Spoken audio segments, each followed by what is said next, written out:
طالبان کی واپسی نے عائشہ کی زندگی کو بالکل ہی بدل کر رکھ دیا ہے۔ میں ایک قیدی کی طرح محسوس کرتی ہوں، کچھ بھی میرے ہاتھ میں نہیں، میرے ہاتھ بندھے ہوئے ہیں۔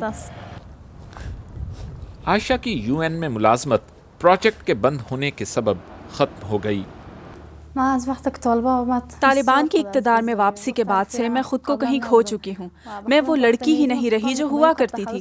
میں خود پر فخر کیا کرتی تھی۔ میں نے خود کو جیسور کا نام دیا تھا، یعنی بہت بہادر، لیکن اب تو میری روح بھی کھو چکی ہے۔ افغانستان میں خواتین اپنی تعلیم اور ملازمت کے حق کے لیے احتجاج کر رہی تھیں کہ اچانک طالبان جنگجوؤں نے ہوائی فائرنگ شروع کر دی۔ مظاہرین کو منتشر ہونا پڑا۔ یہ ہے وہ افغانستان جس کا اب عائشہ کو سامنا ہے۔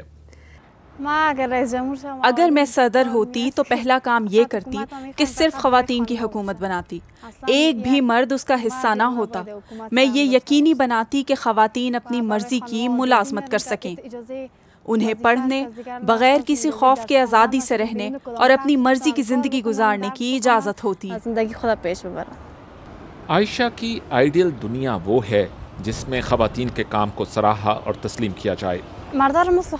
مردوں کو کچھ وقت کے لیے گھروں پر رہنا چاہیے تاکہ انہیں معلوم ہو کہ ایک خاتون ہو کر کیسا محسوس ہوتا ہے، پڑھنے اور ملازمت سے محروم ہونا کیا ہوتا ہے، انہیں احساس ہو کہ گھروں تک محدود رہ کر بچوں کو پالنا کیسا ہوتا ہے۔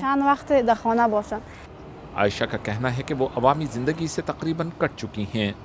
وہ سیاسی طور پر فعال تھیں اور بہت سی میٹنگز میں شریک ہوتی تھیں، مگر اب وہ اپنے خاندان کے علاوہ مشکل سے ہی کسی سے ملتی ہیں۔ وہ لوگوں سے بات چیت تو نہیں کرتی، مگر ذاتی طور پر لکھنے لکھانے میں مصروف رہتی ہیں۔